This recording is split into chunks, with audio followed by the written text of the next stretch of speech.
Hello students, welcome again.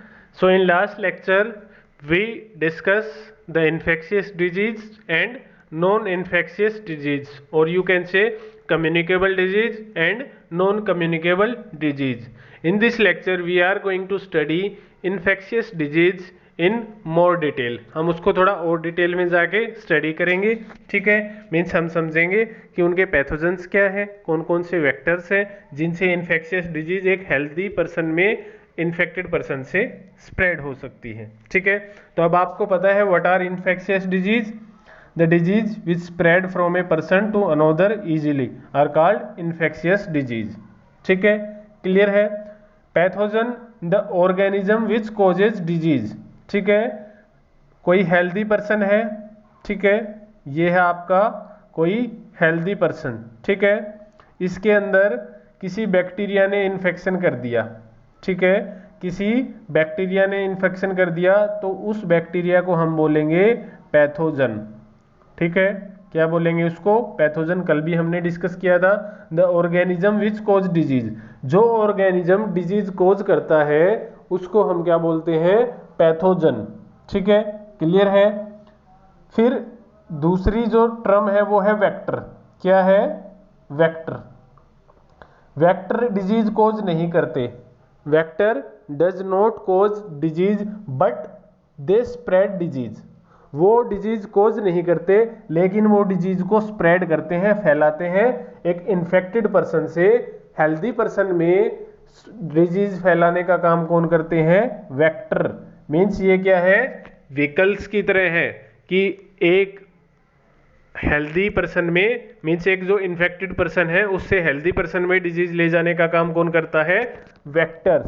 ठीक है, तो vectors are organisms which spread disease, जो डिजीज को स्प्रेड करते हैं. ठीक है, अब देखते हैं कुछ डिजीज और उनसे कौन कौन सी उनको कौन कौन से एजेंट हैं जो वो डिजीज कोज करते हैं. ठीक है, जैसे हम एग्जांपल ले वायरस का, तो वायरस से कौन कौन सी डिजीज होती है. ठीक है, हम पहले भी डिस्कस कर चुके हैं, फिर से करते हैं.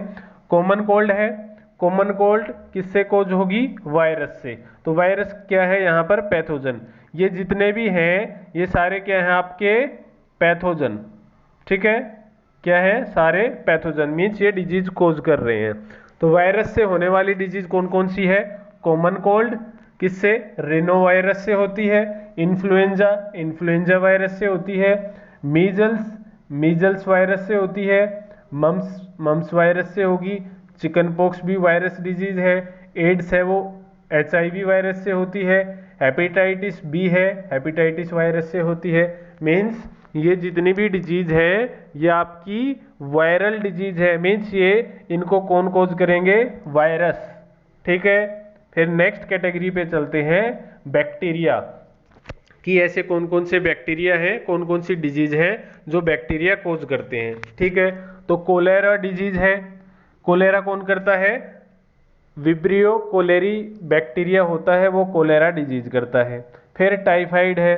तो टाइफाइड कौन कोज करता है? Salmonella typhi. ठीक है, एक बैक्टीरिया होता है आपका सैल्मोनेला टाइफी, वो टाइफाइड कोज करता है जिसमें आपका फीवर की कंडीशन ज़्यादा होती है. ट्यूबरकुलोसिस है. ट्यूबरकुलोसिस रेस्पिरेटरी सिस्टम से जुड़ी है. ठीक है, हमारे लंग्स को अफेक्ट करती है. तो ट्यूबरकुलोसिस क्या है? TB. ठीक है, कौन से बैक्टीरिया से कोज होती है? आपका माइकोबैक्टीरियम ट्यूबरकुलोसिस. ठीक है, माइकोबैक्टीरियम ट्यूबरकुलोसिस. टेटनस है, ये भी एक बैक्टीरिया से कोज होती है. टिटेनी बैक्टीरिया है, उससे आपका टेटनस कोज होता है. एंथ्रेक्स है, ये भी एक बैक्टीरिया से कोज होगी. और फूड पॉइजनिंग भी, हमारे जो डाइजेस्टिव ट्रैक में बैक्टीरिया होते हैं उनसे क्या होती है? Food poisoning. मीन्स हमारे फूड के साथ कई बार ऐसे हार्मफुल बैक्टीरिया चले जाते हैं जो फूड पॉइजनिंग को कोज करते हैं. ठीक है, फिर फंगी है, जो आपका फंगस जो होती है वो कौन सी करती है? Skin infections. देखा होगा आपने, कई बार आपकी स्किन पे हो जाते हैं, मीन्स ऐसे सर्कल से हो जाते हैं. ठीक है, धब्बे से. ठीक है, वो किसके कारण होते हैं?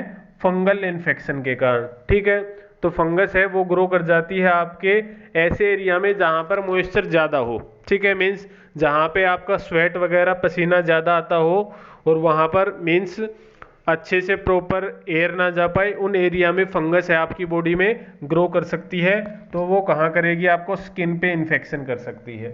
ठीक है, क्लियर है।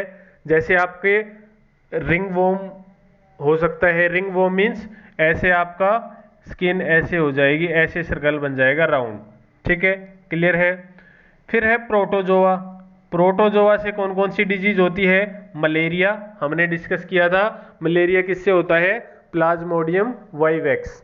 ठीक है, कौन से प्रोटोजोआ से होता है, प्लाज्मोडियम वाइवेक्स। फिर काला आजार है, ये भी आपकी प्रोटोजोआ डिजीज है।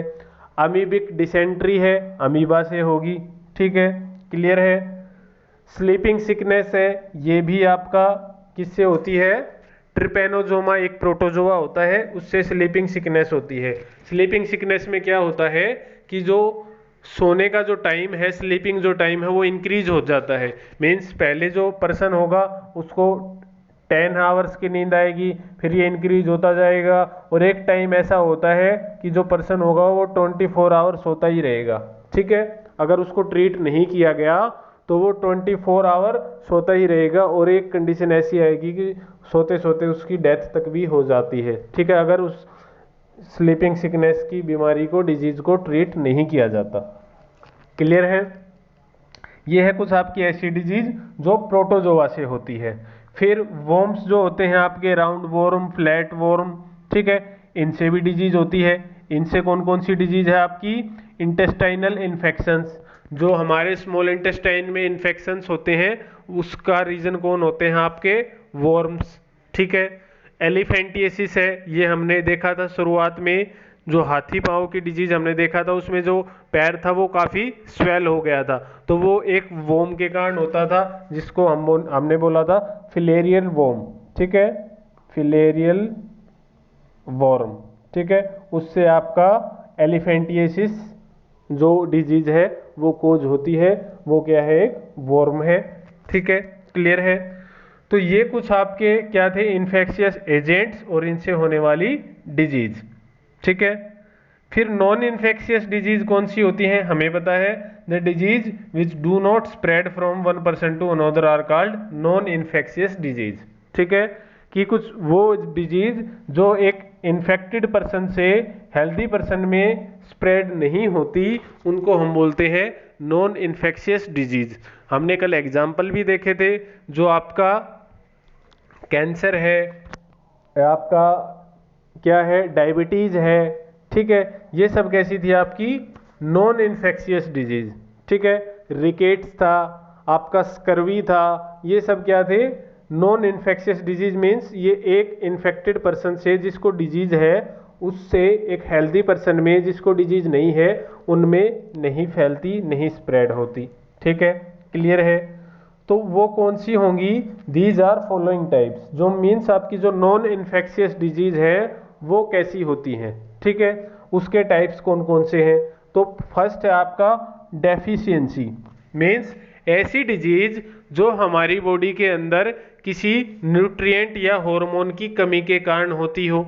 ठीक है, तो वो क्या होगी, आपकी डेफिशिएंसी डिजीज। मीन्स आप डॉक्टर के पास गए, आपने चेकअप कराया, तो डॉक्टर ने आपको बोला कि आपकी बॉडी के अंदर विटामिन सी की कमी है। मीन्स क्या होगी आपकी बॉडी के अंदर, डेफिशिएंसी। डेफिशिएंट क्या होता है, कम होना। मीन्स एक जो प्रॉपर अमाउंट होनी चाहिए हमारी बॉडी के अंदर विटामिन सी की, वो कम है। तो उससे विटामिन सी की कमी से कौन सा रोग हो जाता है, कौन सी डिजीज होती है, स्कर्वी। ठीक है, अगर वही बात करें डायबिटीज, तो इंसुलिन की कमी होगी। मीन्स बॉडी ग्लूकोज को अच्छे से ब्रेक डाउन नहीं कर पा रही है, उसको डाइजेस्ट नहीं कर पा रही है, तो डायबिटीज हो जाएगा। ठीक है, क्लियर है। मीन्स इंसुलिन की क्या है, कमी है बॉडी के अंदर, तो क्या हो गया, डायबिटीज। तो डेफिशिएंसी ऐसी डिजीज होंगी जिनके अंदर हमारी बॉडी के अंदर किसी न किसी न्यूट्रिएंट की या हार्मोन की कमी हो जाए, किसी विटामिन की कमी हो जाए, मीन्स उसकी डेफिशिएंसी हो हमारी बॉडी के अंदर, तो उससे डिजीज हो सकती है।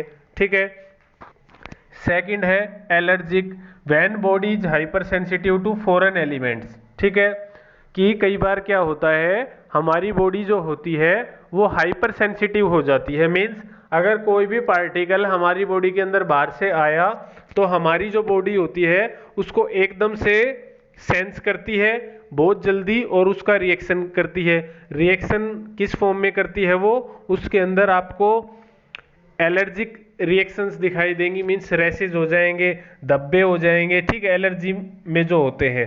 तो वो किसके कारण हुए कि जो हमारी बॉडी थी वो हाइपर सेंसिटिव हो गई फॉरेन एलिमेंट। फॉरेन मीन्स जो हमारी बॉडी के एलिमेंट नहीं है, वो बाहर के एलिमेंट है, ठीक है। जैसे पोलन ग्रेन्स हमारे जो रेस्पिरेटरी ट्रैक्ट के अंदर चले गए तो उससे एलर्जी हो सकती है, ठीक है। कोई डस्ट पार्टिकल चला गया, कुछ जो लोग होते हैं उनको डस्ट से प्रॉब्लम होती है, तो डस्ट चला जाएगा उससे भी एलर्जी हो सकती है। तो ये अस्थमा जैसी जो डिजीज है उसको कोज कर सकते हैं, ठीक है। मीन्स रेस्पिरेटरी ट्रैक्ट से जुड़ी डिजीज है।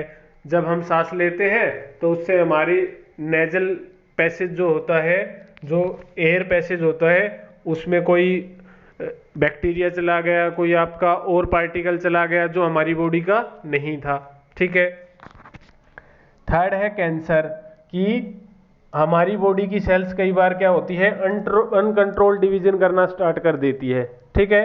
मीन्स स्पीड से एक सेल है, इससे 1 से 2 बन गई, 2 से 4 बन गई, 4 से 8 बन गई। नॉर्मली तो हमारी बॉडी के अंदर ऐसा होता है, लेकिन वो अनकंट्रोल हो जाए, ठीक है।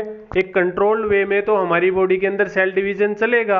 अगर सेल डिवाइड नहीं करेगी तो हमारी ग्रोथ नहीं होगी। लेकिन जब वो सेल अपने आप को अनकंट्रोल्ड ग्रोथ करना स्टार्ट कर दे, मीन्स बहुत ज़्यादा नंबर उनका इंक्रीज होना हो जाए बहुत स्पीड से, जिसको कंट्रोल ना किया जा सके, ठीक है, उस कंडीशन को बोलते हैं हम कैंसर, ठीक है। और जैसे होता है ना, ऐसे कई सेल्स का आपका क्लस्टर बन गया, उसको हम बोल देते हैं ट्यूमर, ठीक है। आपने देखा होगा कैंसर में कई बार ट्यूमर बन जाता है। तो ट्यूमर क्या होता है? वो अनकंट्रोल्ड मास या अनकंट्रोल्ड ग्रोथ ऑफ सेल, जो सेल डिवीजन से आपका एक मास लाइक स्ट्रक्चर बन जाती है, जिसको बोलते हैं ट्यूमर, ठीक है। क्लियर है? तो जो आपका है नेक्स्ट वो है मेंटल डिसऑर्डर, ठीक है। अब मेंटल डिसऑर्डर तो मीन्स किससे रिलेटेड होगा? डिप्रेशन से। कोई वही डिप्रेशन में है तो उससे उसे को मेंटल डिसऑर्डर हो सकती है। डिप्रेशन में है मीन्स कोई एग्जाम में फेल हो गया या किसी के साथ कुछ वैसी कोई हो गया, तो डिप्रेशन के कारण जो पर्सन है उसको मेंटल डिसऑर्डर हो सकती है। एंग्जाइटी है, उसको अच्छा फील नहीं हो रहा, तो उससे भी उसको मेंटल डिसऑर्डर है वो हो सकते हैं। फिर एडिक्शन है, ये भी एक तरह की डिजीज है। एडिक्शन किस किस का? एल्कोहल या ड्रग, ठीक है। एल्कोहल लेना स्टार्ट कर दिया किसी ने तो उससे उसको एडिक्शन हो जाएगा, मीन्स तो उसको नहीं मिलेगी एल्कोहल तो उसकी बॉडी के अंदर डिफरेंट चेंजेस हमें देखने को मिलेंगे, ठीक है। मीन्स एक बार एडिक्शन एडिक्टेड हो जाता है पर्सन तो उससे फिर वो छूटती नहीं है, चाहे वो ड्रग हो या एल्कोहल हो। मीन्स वाइन, वोडका, शराब जो होती हैं आपकी, वो किस में आती है? एल्कोहल में, ठीक है। क्लियर है? डीजनरेटिव है, malfunctioning of important organ, कि हमारी बॉडी के जो ऑर्गन है वो डीजनरेट होना स्टार्ट कर दे, ठीक है, कि उनके अंदर कोई मेल फंक्शनिंग आ जाए। उसका एग्जांपल है आपके हार्ट डिजीज। हार्ट ने काम करना है वो बंद कर दिया, उसके अंदर वॉल है वो प्रॉपर फंक्शन नहीं कर रही, तो उसके कारण भी हार्ट डिजीज हो सकती है, हार्ट से रिलेटेड डिजीज हो सकती हैं, ठीक है। तो ये क्या है? आपकी डीजनरेटिव डिजीज। तो बच्चों, स्टूडेंट्स, ये जितनी भी डिजीज है ये एक इन्फेक्टेड मीन्स किसी पर्सन को इनमें से कोई भी डिजीज है तो वो किसी दूसरे पर्सन में स्प्रेड नहीं होगी, किसी हेल्दी पर्सन में स्प्रेड नहीं होगी। मीन्स किसी को स्कर्वी है और कोई हेल्दी पर्सन जिसको स्कर्वी है उसके साथ बैठेगा, उसके साथ खाना खाएगा, हैंड शेक करेगा, तो उसको वो डिजीज नहीं होगी, ठीक है। Means these all are disease are non communicable, non infectious. ये वो डिजीज है जो एक हेल्दी पर्सन में एक जिसको डिजीज है उससे नहीं फैल सकती, नहीं स्प्रेड हो सकती, ठीक है। क्लियर है? तो ये आपके टाइप्स थे उन डिजीज के जो है नॉन कम्युनिकेबल और नॉन इन्फेक्शियस, ठीक है। In next lecture we will discuss the more in details different type of disease, what are the symptoms of disease। Next lecture में हम कई डिजीज को स्टडी करेंगे, उनके क्या क्या सिम्टम्स है, किन से वो पैथोजन कौन से हैं, ठीक है। सो आज के लिए काफ़ी है, इतना ही। So thank you for listening me, take care, bye bye.